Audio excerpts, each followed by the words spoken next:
सभी को। तो दोस्तों, इस वीडियो में हम लोग डिस्कस करने वाले हैं, जो भी पॉडकास्ट हम लोग रिकॉर्ड कर रहे हैं, कि एक ट्रेड यूनियन जिसको श्रमिक संगठन भी बोलते हैं, उसका पंजीकरण करने के लिए क्या आवश्यकताएं होती हैं। तो मित्रों, श्रमिक संगठन है वो जो लेबर है, श्रमिक हैं, जो इंडस्ट्री, उद्योग और कंपनी के मालिक हैं, वो बना सकते हैं, श्रमिक बना सकते हैं मिल करके, श्रमिक और मालिक बना सकते हैं। तो उनके बनाने की आवश्यकता क्या होती है? तो सबसे पहले आवश्यकता है कि सभी को मिल करके एक जगह मीटिंग करनी होगी। मीटिंग करके एक डिसाइड करना होगा कि फैसला लेना होगा कि हम लोग को ट्रेड यूनियन बनाना है। फिर उनको प्रस्तावना पास करनी होगी। प्रस्तावना में उनको बताना होगा कि हम लोग इस नाम से श्रमिक संगठन का पंजीकरण कराना चाहते हैं। उसमें आपको एक आदमी को ऑथराइज़ करना होगा। उसके बाद फिर उसमें कम से कम 7 लोग चाहिए होते हैं जनरल बॉडी में। 7 लोगों का आपको पोस्ट देना होगा। जैसे किसी को प्रेसिडेंट बनाना होगा, किसी को आपको ट्रेजरर बनाना होगा, किसी को जनरल सेक्रेटरी, किसी को सेक्रेटरी और किसी को वाइस प्रेसिडेंट बना सकते हैं आप। ऐसे करके 7 लोगों को पोस्ट देनी होगी।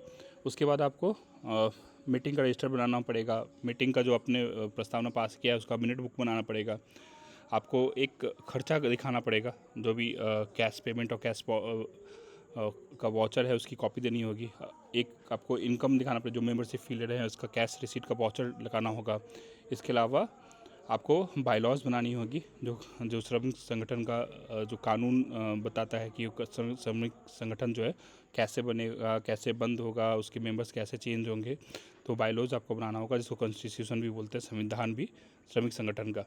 ये सब के साथ आपको 100 मेंबर्स जो हैं, 100 सदस्यों की आपको एक लिस्ट देनी होगी, जिसमें उनका नाम, पता, मोबाइल नंबर होना चाहिए। तो ये सब जो है, जो मुख्य जो आवश्यकताएं थी वो हमने बता दिया। इसके अलावा और भी डॉक्यूमेंट लगता है, और जो हर राज्य में अलग अलग हो सकता है। तो ये बेसिक जो डॉक्यूमेंट्स था वो मैंने बता दिया। Cash payment voucher, cash receipt voucher, फिर आपका कैश बुक हो गया, मिनट बुक हो गया, फिर मेंबर रजिस्टर हो गया, मेंबर की लिस्ट हो गई, बायलॉज हो गया। इसके साथ एक कवर पेज होगा जो आप डॉक्यूमेंट सबमिट करिएगा डिपार्टमेंट को, तो उसकी कॉपी देनी होगी। तो ये सब मुख्य मुख्य चीज़ें हैं जो आपको पहले करनी होगी ट्रेड यूनियन को पंजीकरण कराने के लिए। आपको कोई डाउट्स हो, कुछ और समझना हो, तो आप इस पॉडकास्ट पे दिए हुए नंबर पर संपर्क कर सकते हैं। Thank you.